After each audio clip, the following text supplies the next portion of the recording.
This land is Abya Yala, Turtle Island, inhabited by millions of tribes. They're among us. It ain't hard to find. They carry wisdom that shines like diamonds. Their ways are some of the kindest to Mother Earth.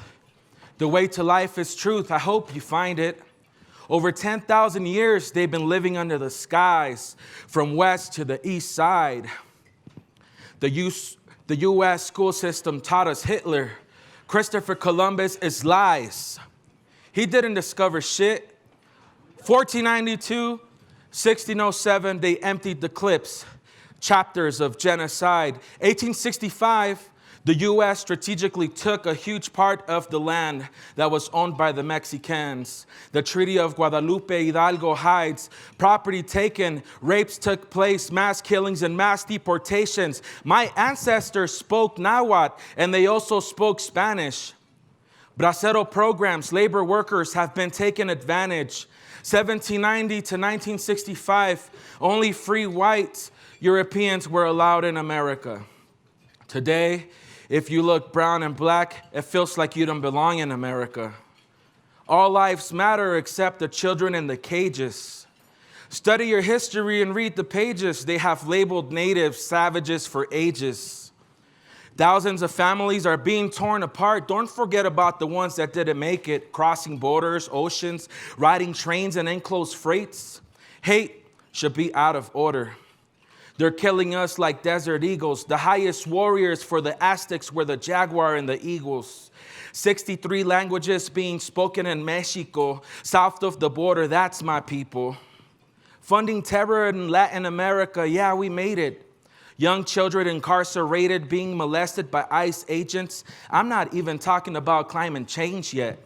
Families seeking asylum and refuge, we rip them apart and put their children in cages. We rip your family apart and put your children in cages. School to prison pipeline, there's even timelines. Third graders are being targeted with detention. Over 13,000 undocumented children in detention. Young mothers are being arrested, many of them with native roots that I mentioned. Butterflies love immigration. Liberty cries, America, open your heart and your eyes. We haven't learned our lessons. We need real history and blessings. Our culture they try to bury, but we are seeds and now we grow like corn and we carry knowledge. The solutions are here ready to unfold like the Pell Grant in college. Solidarity with our brothers and sisters. Some see white and black, I see gold. Generational forgiveness, healing, and love is powerful, I've been told.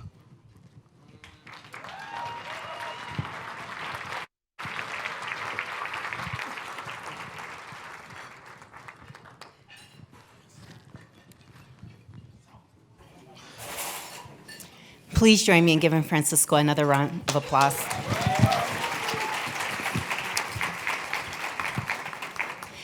So by way of introducing this plenary and getting into our work together, I have to roll up my sleeves, good people. See, we came here today to do some work together, and what I want to do is lift up some threads from the opening plenary that are important to weave into this lunch discussion and also throughout our time remaining at this convening.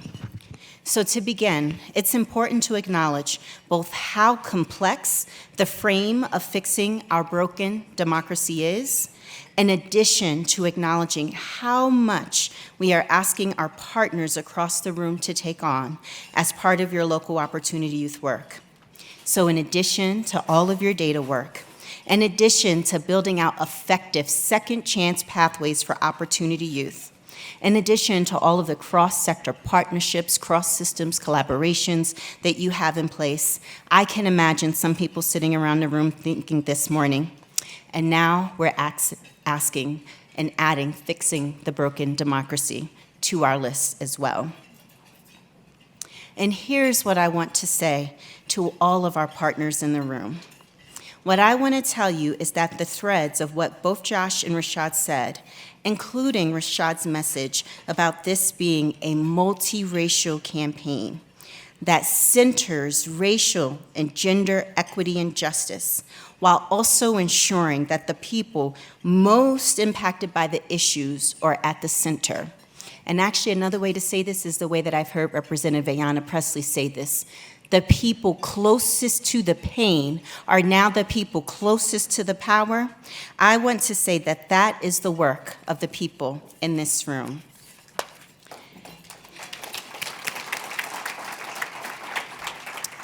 And you see, our opening plenary was about tactical strategies we can deploy locally to propel our efforts. Because as Steve reminded us in the opening, winning the battle in partnership with Opportunity Youth requires us to win seemingly larger structural issues. And the other thing I want to say is that there's a lot to celebrate across this network. There are so many ways that communities are innovating on pathways to get to better outcomes for the young people we care about. Just this past year, thanks to the work of communities in this room and our partners at Equal Measure, we have a baseline analysis of Opportunity Youth data across our network that, as we pivot into the next phase of our work, will help us not only deepen our impact, but do it with a laser focus on equity, around gender, around race, that will help us have an analysis tied to impact that is unprecedented in this work to date.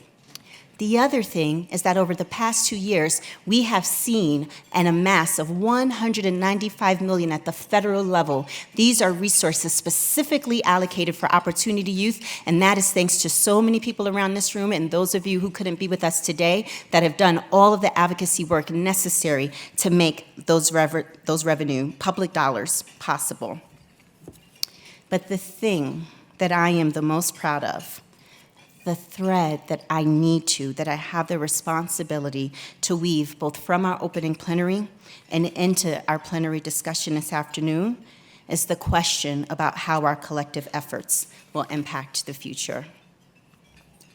See, as we gather together in 2019, as we acknowledge that this year is the 400th anniversary of slavery in this country, and we remain deeply aware of the historical injustices our institutions, systems, and policies have gotten wrong, from the taking of land from indigenous people to the separation of families at the border.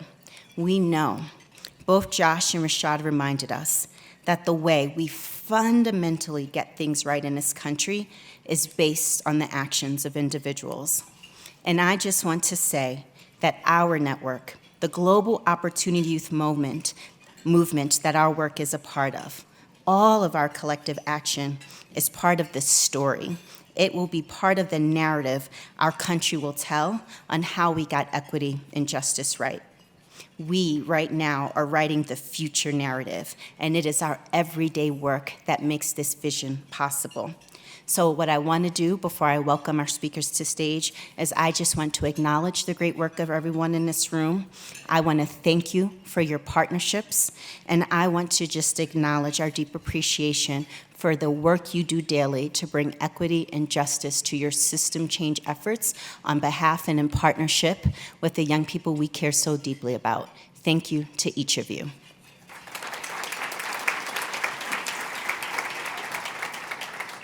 So now I want to move into this conversation, and I need to invite Justin and Ellie on stage to come and join me, please. As you come to stage, what I want to do is I want to ask you, if you are at a table right now where there are free seats and plates available, please raise your hand. So if there's anybody standing in the back of the room, still keep your hands raised. If you're still looking for a place to sit, you can see where hands are raised. Please keep them raised so we can get as many people in the room seated as possible.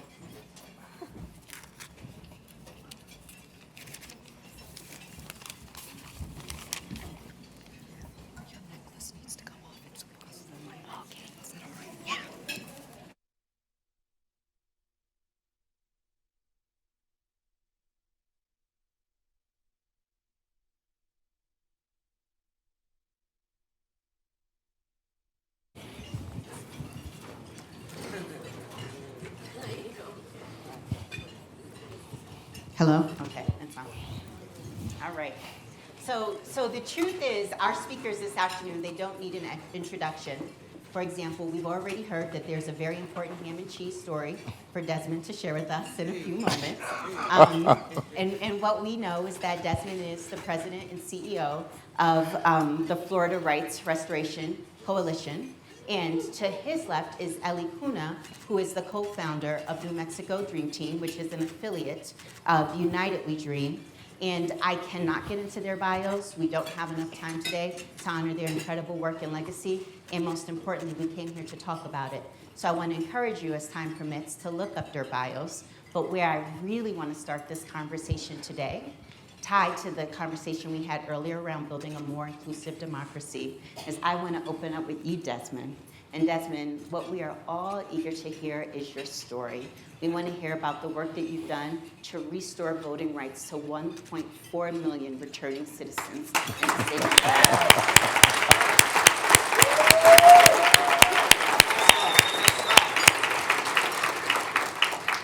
Well, thank you all for having me this afternoon.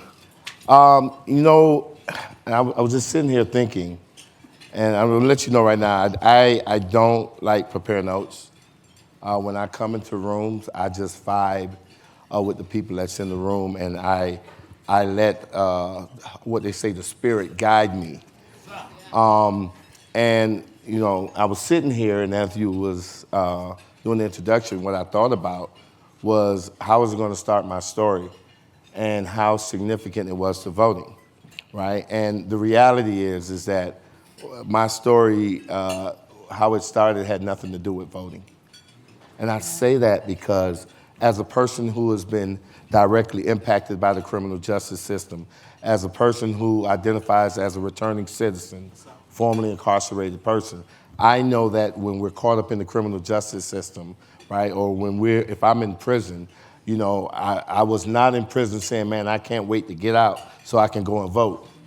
You know, there's a thing that calls life that happens. And that's what I was experiencing in August of 2005 when I found myself standing in front of railroad tracks on a hot, humid day in South Florida.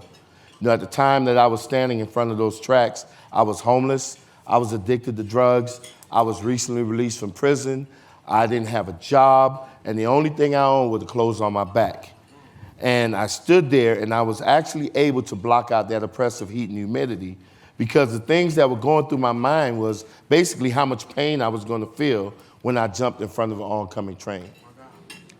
You see, that day I stood there, I was a broken man. You know, I didn't know anything about Democrats and Republicans. None of that stuff was in my mind. Elections wasn't in my mind. What was in my mind was that my parents did not raise me to be in that position, but there I was. I was living in the street like an animal, and I had no hope, no self-esteem. I didn't see any light at the end of the tunnel, and I was ready to end it. Now, I hate pain, but even the thought of the pain that I would have to endure when that train crushed my body was not enough to make me move, and I stood there and I waited and I waited and I waited. I was ready, y'all. I was ready. But apparently God had other plans for me, and for the busiest train tracks in Dade County, for some reason the train wouldn't come that day. And I ended up crossing those tracks, and I walked a couple blocks further and checked myself into drug treatment. And after completing a 4-month program, I moved into a homeless shelter. Prior to that, I was homeless for about 8 years. And while at the homeless shelter, I decided that, you know, it wasn't that I had this big vision about impacting the world and re-enfranchising 1.5 million folks. You know, the vision that I had at that time when I decided to go to school was I wanted to do something to break that vicious cycle of drug addiction. I was just tired of that cycle, and I knew that if I ended up at those railroad tracks one more time, maybe this time I wouldn't be as lucky. And so I enrolled at Miami-Dade College, and I enrolled in the paralegal program. I did extremely well. Ended up graduating at the top of my class and continuing my education. It's coming. It's coming. This timekeeper, you have to give me some time on that. Reclaiming some of my time for these applause. That's right. But I ended up graduating at the top of my class, and then I was encouraged to further my education, and so I pursued a bachelor's degree in public safety management with a concentration in criminal justice. I figured since I had a lot of experience getting arrested by the police and appearing before judges that would translate into classroom success. And it did. It did. And I ended up graduating with highest honors and eventually getting accepted into law school. And in May of 2014, I graduated from FIU College of Law with a Juris Doctorate degree.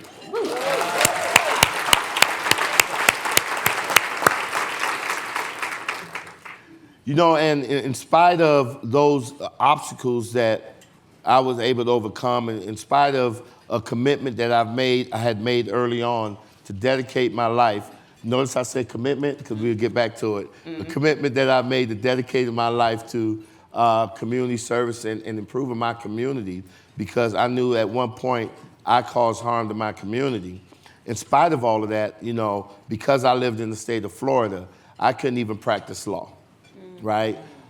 Because I could not even sit or even apply to the Florida bar until my civil rights had been restored.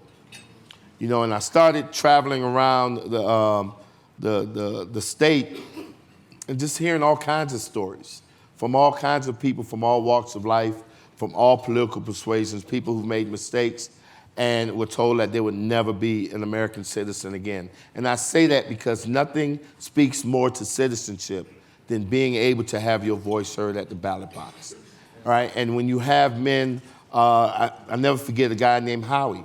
Howie served our country, came back 100% disabled, and was experiencing financial difficulties and wrote a bad check.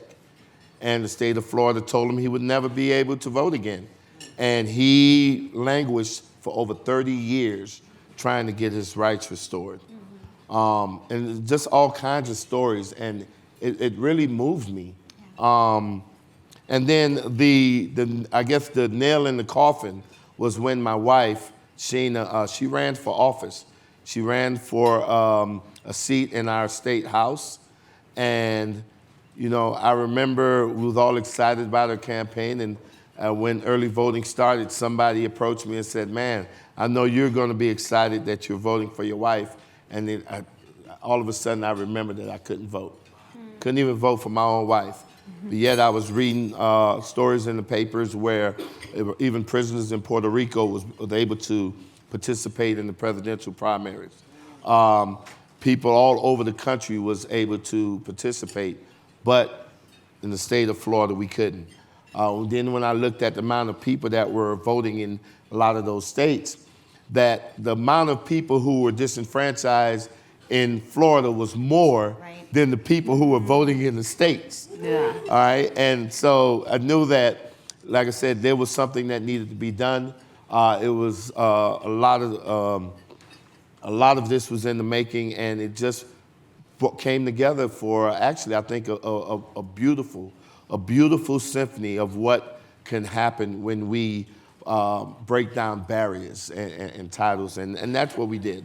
We engaged in a campaign. You know, I know you guys clapped when we talked about the 1.4 million people who now have a pathway, because prior to Amendment 4, folks in Florida faced a lifetime ban, regardless of whatever felony they were convicted of. Whether you were releasing helium-filled balloons in the air, whether you was disturbing turtle nest eggs, whether you was driving with a suspended license, whether you was trespassing on a construction property, or whether you committed murder, you lost the right to vote for life. And the only way you could have got it back by groveling at the feet of some elected official who happens to be a governor at that time, and hope that he showed enough mercy. And what Amendment 4 did, and it still remains in effect today, and is safely enshrined in our state constitution, was to create an alternative pathway for any American citizen to be able to vote without having to beg a politician for permission. And I think that that was great, but what was even greater than that was how we did it. Yes. That was the greatest thing, because, you know, I tell folks that we had over 5.1 million people voted for Amendment 4, and that number reflected over 1 million more people voted for our amendment than any other candidate that was on the ballot. Yeah. When you look at those numbers, you see that at least 1 million people who voted for Amendment 4 also voted for our current governor, which speaks to such a broad cross-section of support. And then when you think about the issue of felon voting, and you think about the states such as Florida, and you think about the political climate that we're in, and that we were in back then, where there was so much divisiveness and hate and fear that was just saturating our atmosphere, that we engaged in a campaign that every expert said could not have happened. We engaged in a campaign where the people that we thought was going to be our opposition became our endorsers. Right? We engaged in a campaign where we did not ask any politician to endorse. And we told them to stay away because this was a organic grassroots movement. Right? We engaged in a campaign, right, hear me out, that when 5.1 million people voted, none of those votes was based on hate or fear. Yeah. They were votes that was based on love, forgiveness, and redemption. Yeah. And we showed the entire world, we showed the state, we showed this country that love can in fact win the day. Mm-hmm.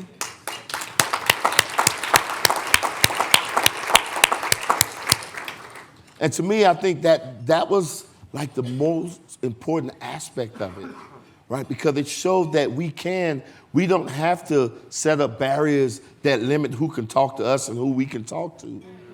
That if we really want to solve the issues of our society, then we must be willing to talk to everyone in our society, not just people that look like us and not just people that think like us. Mm-hmm. We have to talk to everyone because all of us are God's children. All of us are human beings first. Mm-hmm. And that's what we lifted up, and we elevated that issue above partisan bickering, and we elevated that issue above implicit racial biases and insecurities. And we were able to come together at a place that where we all actually yearn for. And we, unfortunately, most of the time that we're in that space is after a natural disaster. Yes. Mm-hmm. Yes. When people can just come together, right? And I always love to tell a story that you're driving down the road and you come across an accident on the side of the road, and there's someone laying, and you decide to stop. And you get out your car and you run up to that person that's laying on the ground and probably bleeding. Your first question is not going to be, did you vote for Donald Trump? Your first question is not going to be how much money you make. Yes, sir. Yes, sir. Your first question is going to be, are you okay? How can I help? Yeah. Right? And it's in those moments that we see each other's humanity. And it is in that humanity that we come together and we can move major issues. That was the important thing of this campaign. Yeah. So Desmond, thank you. I want to come back to you in a minute, and what I want to ask you to walk us through, because this room is filled with cross-system and cross-sector collaboratives organizing to support our country's most vulnerable young adults to get to better education and career outcomes. And so many people in this room are working with young people who are justice involved, system involved, young people who are also doing advocacy related to immigration reform. So I want to come back to you with this question in a moment of tactically, what were some of those strategies that you used that as our communities are thinking about how can we continue to push this justice issue locally on behalf of the young adults we're working with? What are some of those tactical strategies we can deploy in our local efforts? I want you to give us a sense of that in a moment, but before we do, I need to bring Ellie into this conversation. And I want to do some connections here that are not only setting up Ellie's contributions into this dialogue, but I want to connect it back to what we heard our opening plenary speaker say. When you opened, Desmond, you said exactly what Rashad said earlier, which is that these were not issues that you were experiencing. This was life. Yeah. And so holding that big frame, when we think about supporting young adults, that we're not thinking specifically about individual issues, but how are we thinking holistically about life challenges, period, I think is one frame that I need to connect.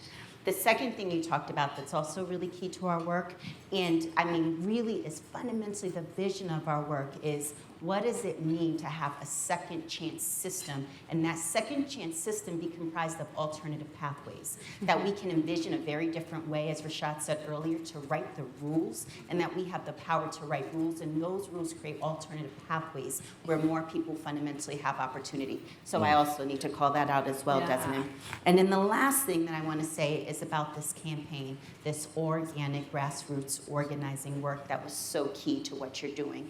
Everyone in this room knows the mantra, nothing about us without us, making sure that the people closest to the pain are closest to the power, and what that means for you to be able to do what Rashad said earlier, respond, build, pivot, and scale.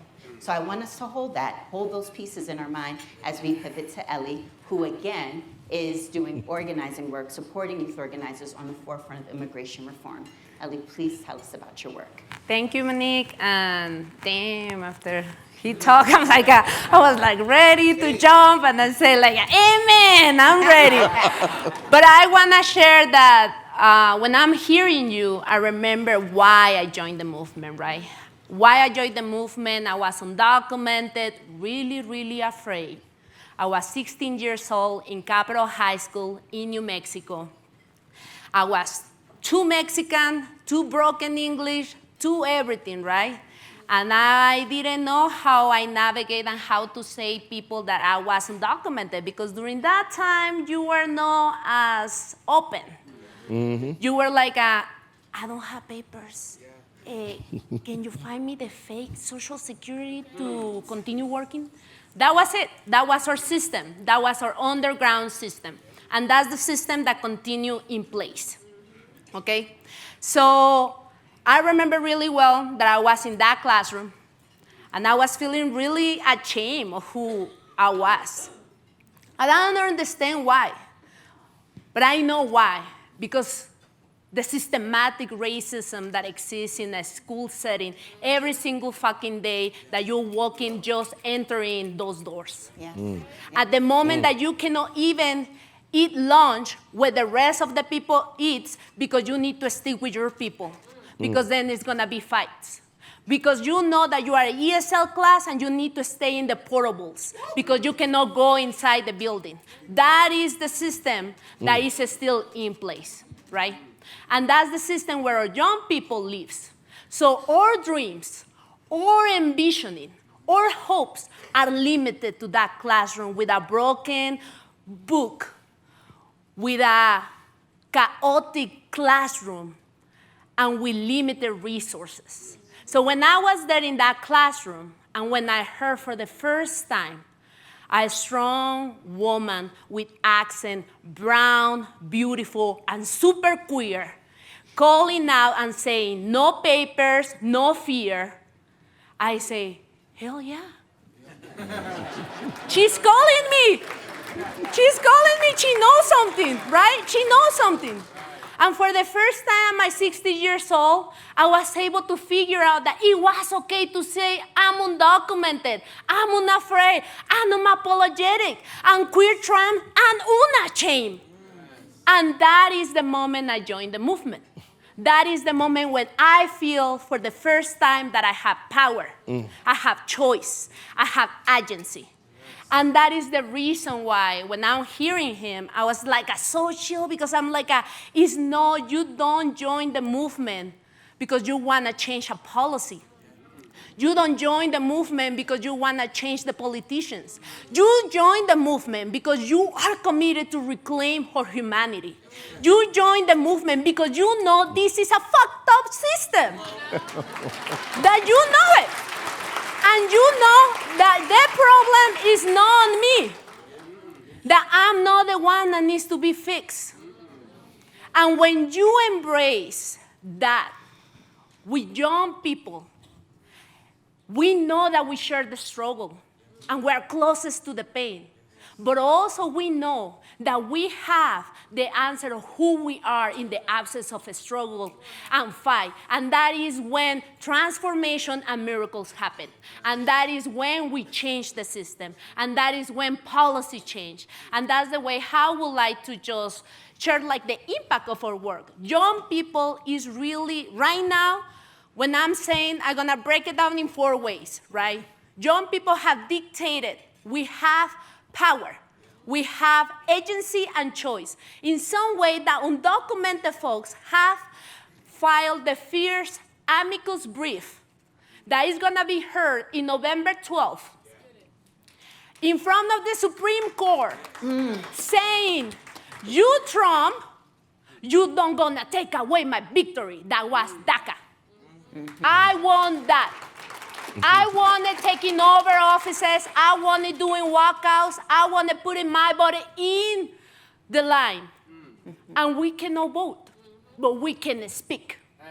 And we can talk with people, and that is our power. Second impact that we have, we know that we need to invest in local infrastructure.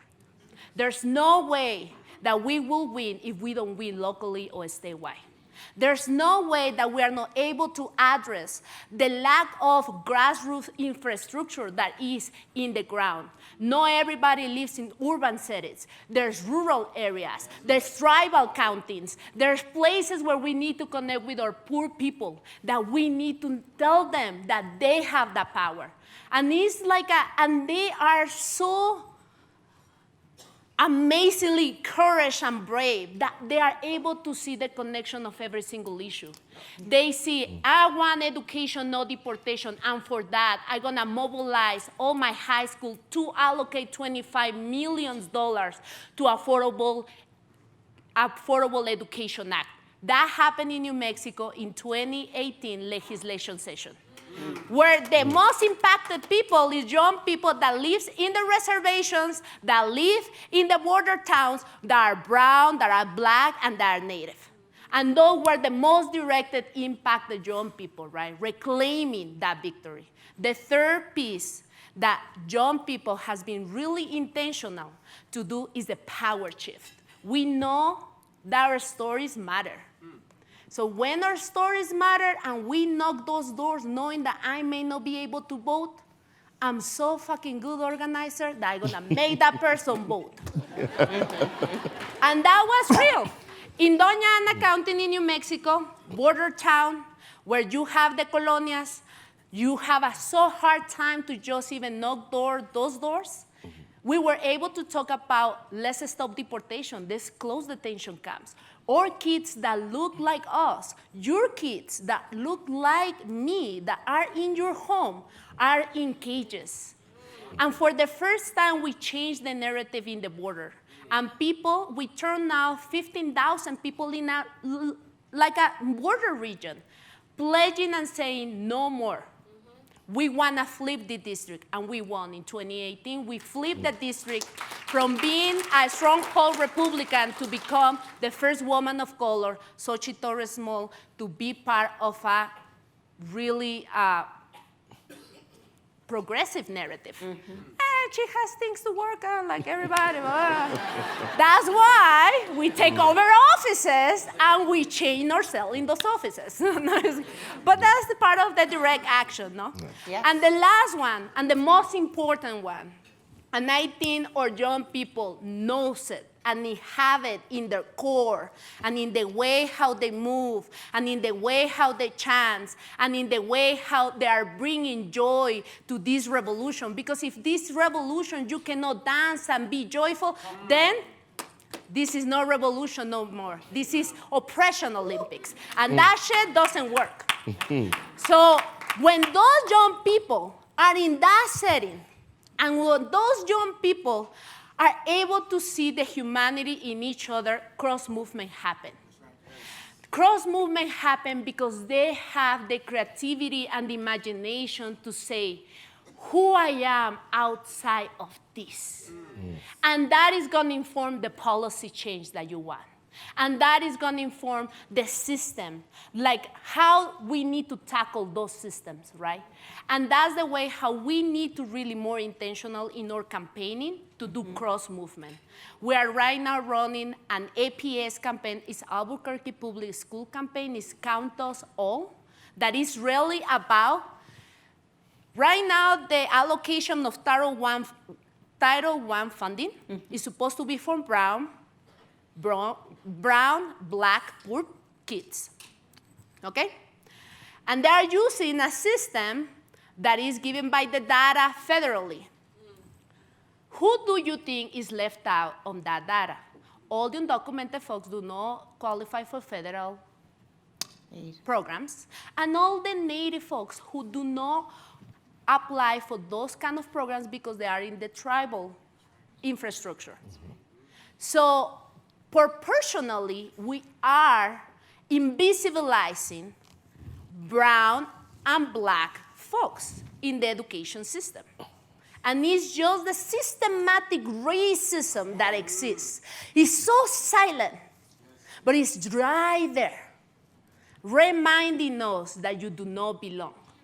But what happens is when you empower young people and they're able to see it by themselves because they're living it in the classroom and in their lunch, they're telling you, I'm not receiving the resources, what's up? Now you are saying like, oh, they are intentionally left you out. So they organize themselves. So this is a campaign that is totally led by young people, right?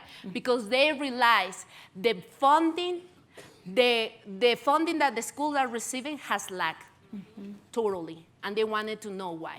So this is like a little bit of how the power of building movements and keeping the directed impact of folks at the strategies and the core in developing the narrative, in developing the tactics is so key.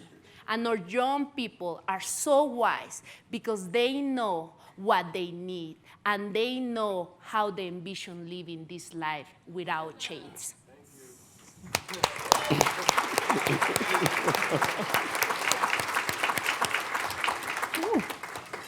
Thank you, Ellie. Thank you for so powerfully articulating the power of building the movement. In walking through your core strategies, what I was reminded of is the message from earlier about how we need to be very clear about our theory of change in this movement. And I feel like that is essentially what you have just articulated with the effort that you're doing to support youth leaders. So the next conversation I want to have with both of you is about the intersection of justice reform and immigration reform. You know, in the field we talk about it as crimmigration.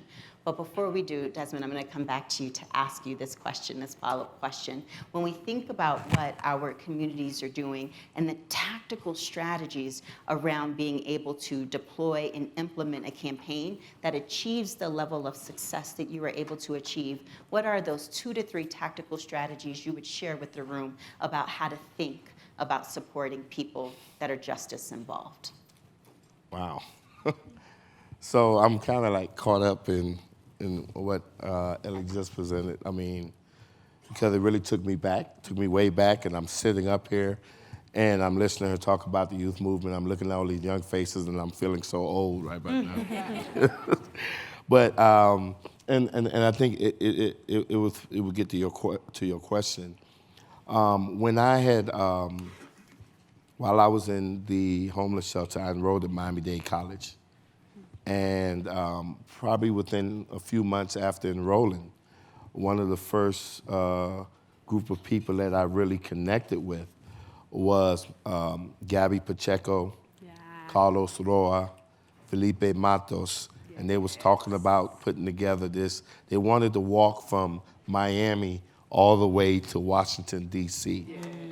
To talk to President Obama about immigration reform, and we have formed a friendship from way back then and started to really, as a matter of fact, a lot of the things that we use in our campaign, I admit, I got from the immigration movement when, you know, these young folks was like, well, maybe I can't vote, but I'm gonna talk to some people who can. And I cannot allow any consultant or any national person to tell my story. Yeah. I have to tell it myself, right? And those things, which unknowingly, I didn't, because like I said, I didn't have the idea of a ballot initiative then, but those things were part of the DNA of understanding that if changes to come about, it have to come about by the people that's directly impacted, which goes to, I'm gonna answer that question about Rashad, right? About with commitment and the contribution, you know, and so, because sometimes I tell folks that sometimes we get confused between commitment and contribution. And what I've used is a ham and cheese omelet to use as a way to, you know, so you could tell a difference. And talk about the ingredients of a ham and cheese omelet. There's actually egg, ham and cheese, and if you're poor like me, growing up, we used a little milk to stretch the eggs out a little bit. Yeah. All right, I see some kindred folks up in there. And so we knew that the eggs came from the chicken, the cheese and the milk came from the cow, and that the ham came from the pig. Well, the chicken made a contribution to the ham and cheese omelet. The cow made a contribution to the ham and cheese omelet. The pig, he made a commitment to the ham and cheese omelet. And what that speaks to, though, and contributions and commitments are both good, right? But we have to be clear with what we're doing, whether we're engaging in contributing to something or committed to something, right? And those that are committed to something, those who are contributing need to support those who are committed, because those are the people who are giving their lives. And it happens to be the people that's experiencing the pain is most invested in eliminating the pain. Yeah. And we're not talking about a temporary a reprieve from the pain. We're looking for a permanent reprieve from the pain. And so while others may think that this is a good thing to do, it's the end thing to do at that moment, right?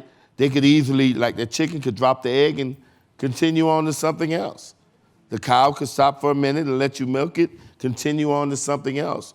But people like us, we can't go anywhere. Yeah. We're faced with this reality every single day of our lives. And as a result of that, it is so important when you talk about tactical. What to me, the most important tactical decision is to make sure that the people who are experiencing the pain, right, have a say in how this pain is going to end. Yeah. Right? That's right. Because, you know, I use my wife as an example. You know, we're driving in the car and she tells me she's hungry, right? And in my head, I'm thinking I want to take her to this nice fancy restaurant, right? Or this place where I know that have good ribs or whatever. And then she tells me she's hungry again. And I'm like, we're almost there, but we're passing all of these food places, right? And then that third time is not pretty, y'all, right? By the third time, I'm like reduced to this much right here. And I'm told how insensitive I am and all of that kind of stuff. And she was right. In spite of the fact that I love my wife and I had this vision of this beautiful place that she was going to be able to get rid of her hunger and quench her thirst. The reality was that I was not experiencing what she was experiencing, and I didn't know the urgency that she was having. In spite of how much I love her and care for her, I could not actually live in that space there. She could. Yeah, that's right. And I had to learn that when she said that, honey, I'm hungry, the next thing should be me pulling over and getting her something to eat, right? Lesson learned. And so I think that that is a very good tactic. That's what we use.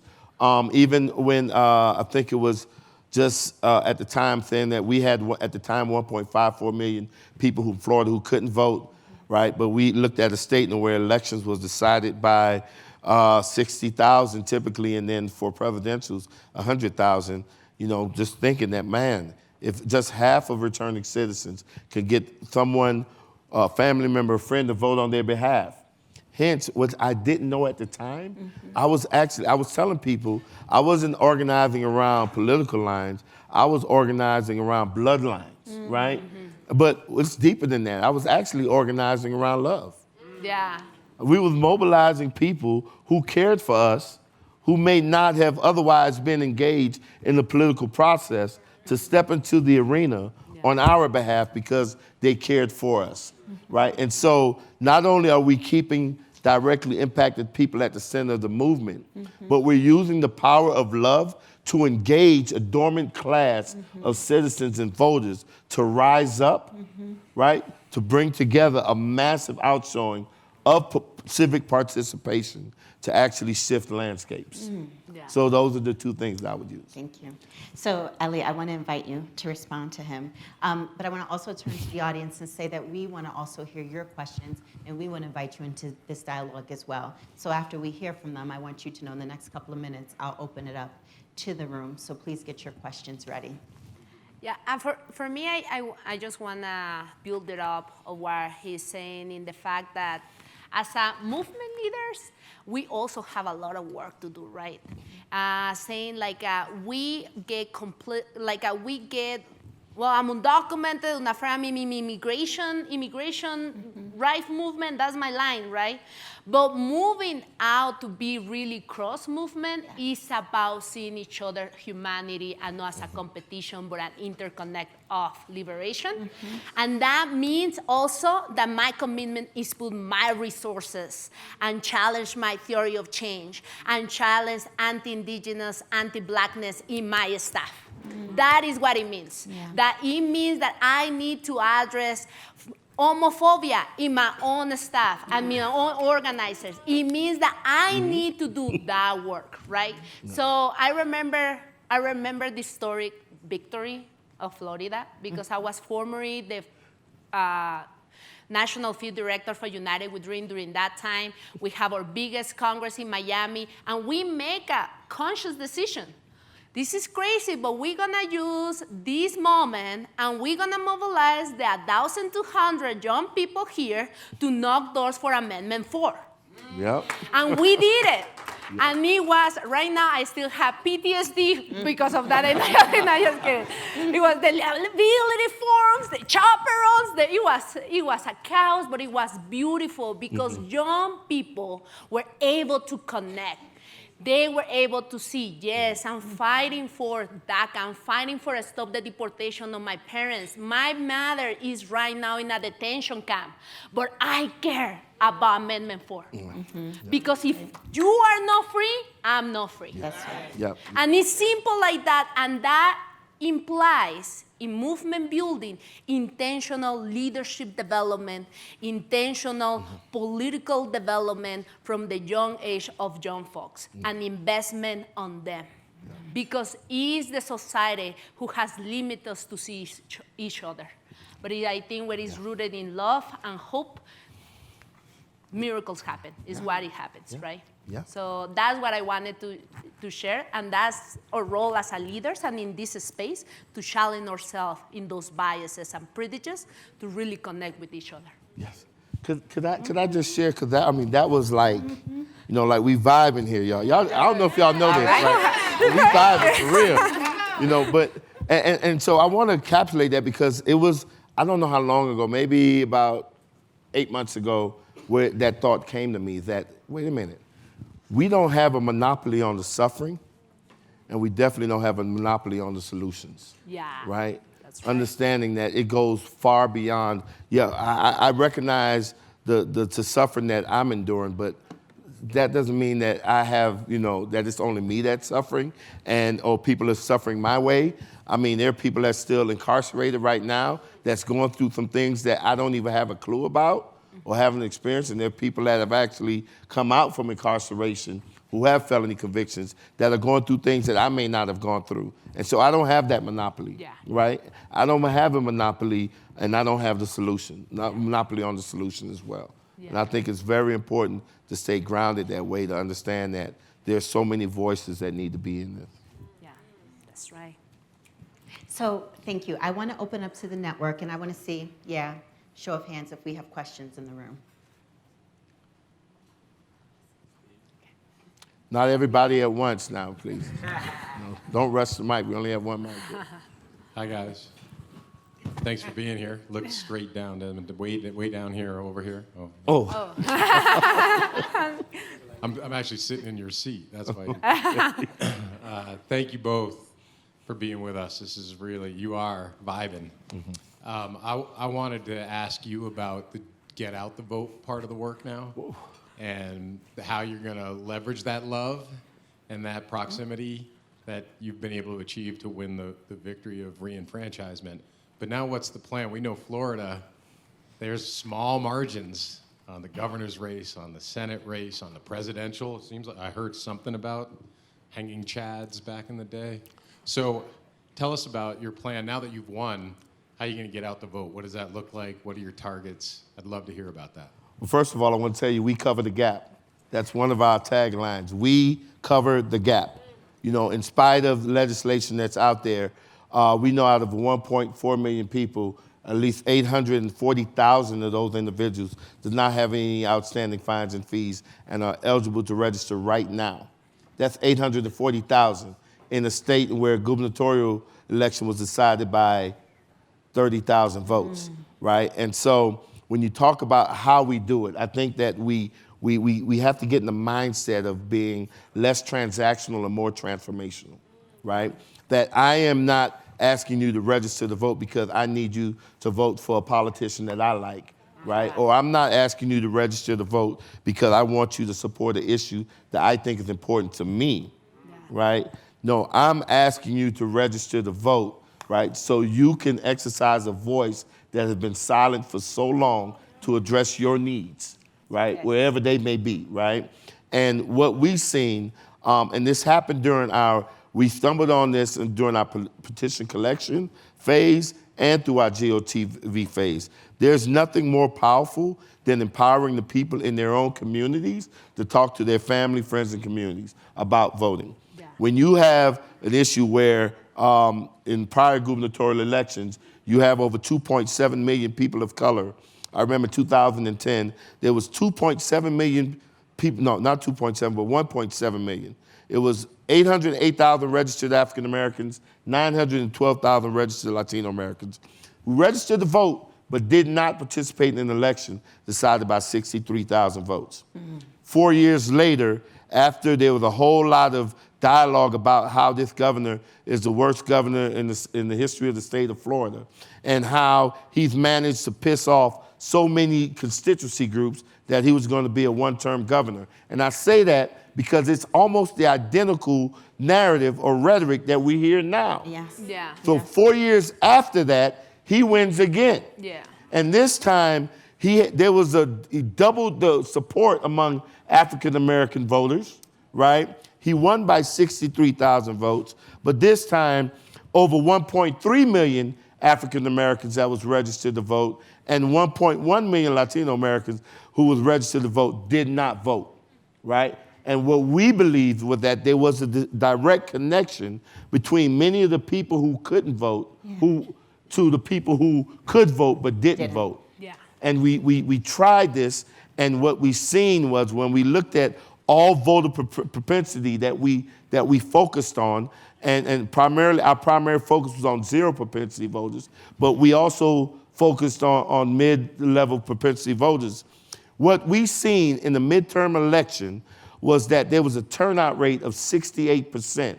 But when there were one person in that household who was a returning citizen, the turnout rate was 82%, right? And so we are thoroughly convinced that the best messengers to turn out people to vote are people who were silenced for so long and now have the opportunity to vote because they're the most authentic messages about how the right to vote is so valuable and how we honor that right by actually turning out to vote and having our voices heard. And so that's our strategy, to have returning citizens engaged in the VR process, have returning citizens engaged in follow-up and continuous engagement of returning citizens, and then have them be the catalyst within their own communities to turn their family, friends, and communities out, not for the presidential, but turn them out for state attorney races, for judicial races, turn them out for sheriff races, turn them out for public defender races and local council races, because we believe in the trickle-up policy. That if they come out for that, Yeah. then it's going to show up at the top of the ticket. Yeah. But we need to have them come out for something that they can connect with. So I think we have time for one or two more questions, but what I want to do quickly is knit just a couple of themes together. You know, again, this bigger question around how we continue to win on the Opportunity Youth front is tied to some of these structural issues in our country. The connection that I want to make, that I know many people in the room are thinking about, is the way that we mobilize young people. When we're thinking about our re-engagement strategy and we're trying to figure out how do we even find where young people are, it is the young people from communities that tell you where their peers and friends are. It is the young people that are the messengers, that are the ambassadors that say that this program works, that you can trust this adult, that this college is ready for you. And they are the ones who, because it is a trusted friend and peer that has brought them into it, they are able to then collectively move forward together. So while it might seem like some parts of this conversation are disconnected, I want to be really clear that they are not only connected, they are very strategically connected. Yeah. Because our Opportunity Youth work at its core is around the way that young people self-organize to achieve the vision and mission that they have for themselves. So we can take these lessons from Ellie, we can take these lessons from Desmond and think about how do we continue to create spaces where more young people are able to mobilize to get to better education outcomes, career outcomes, but also this question about justice reform, youth justice reform, and being on the front lines of immigrations. All of these lessons are transferable, and it feels really important to call that out. And the thing that is most important, actually, the frame, I think that holds all of this together, is what Ellie said, that you join this movement to reclaim our humanity. And we know at the core of this that that's what drives our young people. So, Elliot, yes. Yeah, I just please do. wanted to say, build it up in that, because it is true. To win, we need to engage young people. Though they are the new borders bloc, and nobody's putting attention to them, and mainly young people of color. They are right there, right? Ready to throw down and ready to say what they need to say. And they have the energy, because when you win, you need to keep those motherfuckers accountable. And they have that energy to do that. And that's the real, because they can promise everything in the electoral rail. They can promise the stars and the moon and everything. But when they are in power, we have the responsibility to keep them accountable, right? That's right. And we need to remember them, that our community put them there with a purpose. And as well, we can take them out. And that is the power, the truth to power, that we need to really engage our young people. And I wanted just to share that, because it is really important. And also, civic engagement is no cycle. It's not just when there is electoral moments. It has to be issue-based campaigning. You need to engage and educate your people every single opportunity. And that is the way how we reclaim our government, our democracy, because we have been disfranchised to understand all that. I didn't even know what a city council was about until I took action in one of them, and I was like, oh, it seems like it was important. And then I figured out they pass resolutions that are important. But it's things like, I was so young, but I knew that I have to do something to the target. Then you start learning about power analysis. And young people are in that, right? They just know that they need to act. Yes. It's our responsibility how consciously, political consciously, they will act for the upcoming generations. Thank you. So do we have any questions from anyone in the audience? Young person. I want Right here and right we here. go. Yeah. Well, and we'll come here next. Hi, question for both of you. How do you see mobilizing with the upcoming census count?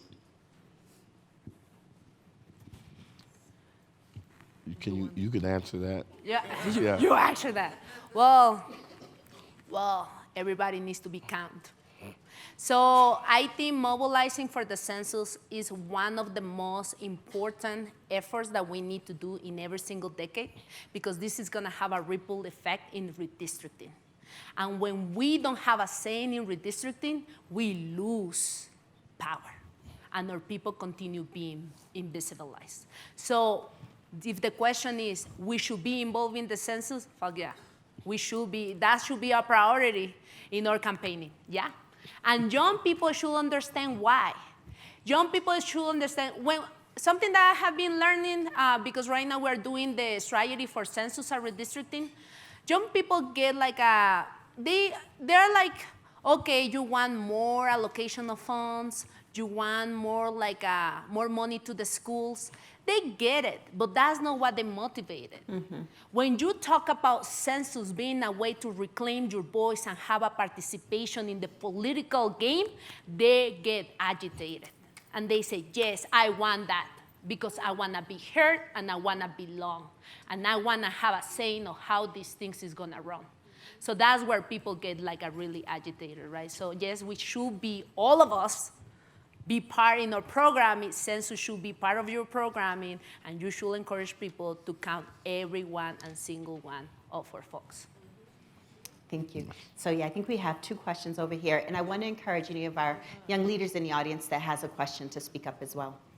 Hi, thank you for all that you've been sharing. I don't want to stand, I'm 6'2", so you can see me sitting down.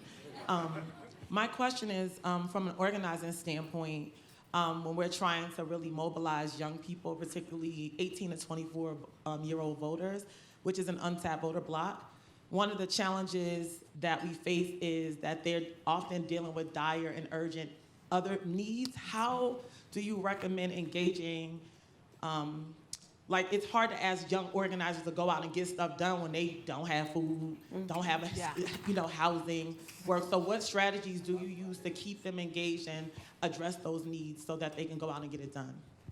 Yeah, for us, we have been really successful creating infrastructure in their own school, after-school programs, and programming to run it in a way that also is clubs. So they have a student club, they have an after-school program, and also we are creating the social-emotional learning curriculum, where like I noticing that you're getting it, yes, that thing works. Yeah, it works creating those tactics in the system, educational system, because now they even are engaging to the automatic voter registration that we already passed in New Mexico, so they are becoming the enhancers and catalyzers on that. Because it's a difficult population to even know where they are living, because they move a lot, more the college students. So I'm about creating a new block of voters. The best strategy is to target high schoolers that are going to college, because they already has a household and is more, they are more like a solid in some of the, you can have more control in the factors that are around there in the school using those programs. So could I just add to that? And so one of the things that we're looking into that we've actually already started is that we're pre-registering. So in Florida, 16 and 17-year-olds can pre-register to vote, and as soon as they turn 18, they're getting their voter registration card in the mail. And so we're getting school districts to actually agree to participate in programs like that. But the biggest thing I want to tell you is very simple. Build it in your budget. It's just that simple. Build it in your budget. Thank you. Yeah. Even Jesus had to feed the multitude before he taught them, right? Yeah. All right, so build it in your budget. Hi, good afternoon. I really appreciate everything that you all have said today. And one of the things that really resonated with me is that you both mentioned the need that these movements and these initiatives need to be intersectional, inclusive, and integrated. Right, and so, and Ellie, you mentioned, deconstructing the oppression Olympics, right? Yeah. And so, one thing that I'm curious about, from your perspective, personally and organizationally, what are some things that you all do and incorporate into your practices in order to really deconstruct some of these issues, particularly around transphobia, homophobia, and integrating them into these movements to really ensure that they're intersectional? Yeah. So, for us, I'm gonna be really #real talk. The work needs to be in us first. Ooh. So I need to build that intentional relationship with my Black community, my trans community, and also with our Native folks. It has been really intentional, right? For me in New Mexico, that I have to create intentional, deep relationship and friendships. It's not about just go to my protest this day and this workshop. No, we have relationship as humans. I go to the sweat lodge with my brothers and sisters. I go to the barbecues. I go to the posadas. I go we share what is our culture because that's our identity. And it's no stereotyping. It's who we are. We are someone beyond organizing and fighting all the fucking time. I'm worried about the posada is coming in my home. All the family in my home is gonna be, and I have to be ready for make the food, and I gonna invite my family. It has to be less ethnocentric in the way how I see it, right? I'm an immigrant Mexican woman of color.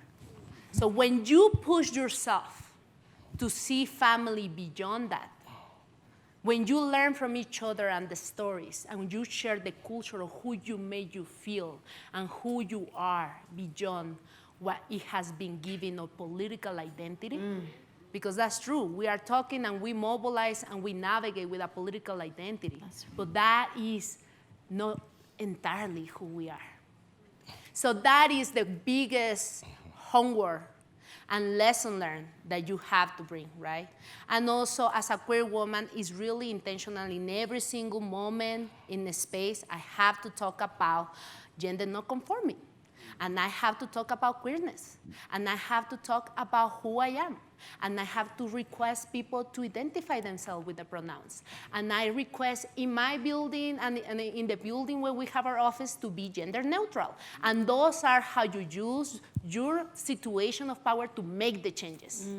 It's not that I'm imposing something, it's the fact that I have the responsibility to change my settings as a leader and also as an organizer.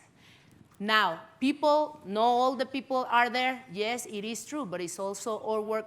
I'm not telling you it's your work to deconstruct other folks. It's not your work to do the anti-racism for them. No, I'm not telling you that. But it's definitely my work to call that out. So it's something that it has to happen. We love respect. But it seems so genuinely when you already build intentional relationships as a family with them. Thank you, Ellie. Yeah, we'll close this out before, this will be the last comment before I wrap us up. Yeah, because I definitely don't want to avoid that question. That was, that's a real, actually a real thought-provoking question, which I don't have all the answers to. And all my answers are not going to be right, but it's going to be authentic. Yeah. I was born in St. Croix, U.S. Virgin Islands. So I was born a U.S. citizen, but my brothers weren't. They were born in Montserrat, right? And a few years back, my brother died. And he died because he was homeless, and I didn't know it. He was homeless for quite some time, for several months. And he had medical issues, and he was scared to go to the hospital because he thought he was going to be deported. And when I finally found out he was on the streets, I actually went and got him, and I got him into a shelter and was able to get him medical attention, but it was too late. And he died 3 days later. But that experience reminds me that so often we ourselves, we draw these barriers that make people think that, okay, immigration, that's a Mexican issue, and criminal justice, that's African American issue, right? And we're thinking that we're fighting these different fights on different fronts and not even stopping to understand that, first of all, in immigration, there's so many black people that are impacted by immigration. And so it's not a Latino issue. Yeah. It's not a Mexican issue. It's a human rights issue. It's an issue about humanity, and same with criminal justice. Right. That yes, African Americans are disproportionately impacted. We know that, we understand that. But we talk about it in such a way that make it that we're the only person that are criminals. So when we think about crime, we only think about black people. When I close my eyes and think about it, black man with dreads and gold teeth. Yeah. I'm even doing it. I'm even visualizing this. Yes. And what that does is that we actually cause the separation amongst ourselves You know what I'm saying? And not looking at each other as just human beings and understanding that these systems impact us all, whether they're white, whether they're black. As a matter of fact, they impact white people as well. There are white people that face unintended consequences for policies that was directed at just people like me or people like her, right? And the reason why other people get impacted is because those policies are inhumane. And because they're inhumane, they will eventually affect all of humanity. That's right. That's right. Right? And so when you talk about how do we come together, and I think, Ellie, you said it right, we start internally and understand that, guess what? Your issue is my issue and my issue is yours. Yeah. I believe that's why Martin Luther King Jr. was assassinated. Yeah. Because he brought the Latinos and blacks together around the economic, argument. Yeah. And it was no longer just a black thing, right? And that's when it became dangerous. Because when you look at the numbers, we have more than enough to dictate the policies that we want to see. Yeah. But guess what? We allow ourselves to be divided. And even when we're only by ourselves, we end up dividing ourselves up, right? And we can't get nothing accomplished because we're too busy infighting. Yeah. So we start internally, and so that's what, how do we do it? Listen, I just look at you first, and the only thing that I see when I look at you is I see another child of God. I see another human being that deserves to be treated with dignity and respect. Thank you.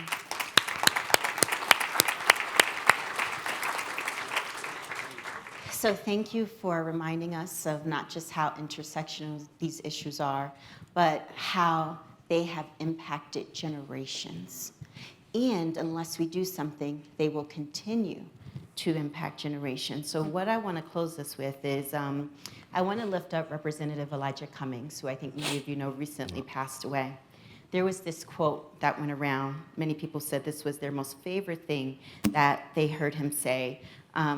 And I think it deeply connects to this work. What he said is that our children are the living messengers we send into a future we will never see. And what I want to acknowledge and thank you both for is the fact that you are preparing a better future so that when our messengers show up, they are ready and the future is ready. Thank you for your work. Thank you.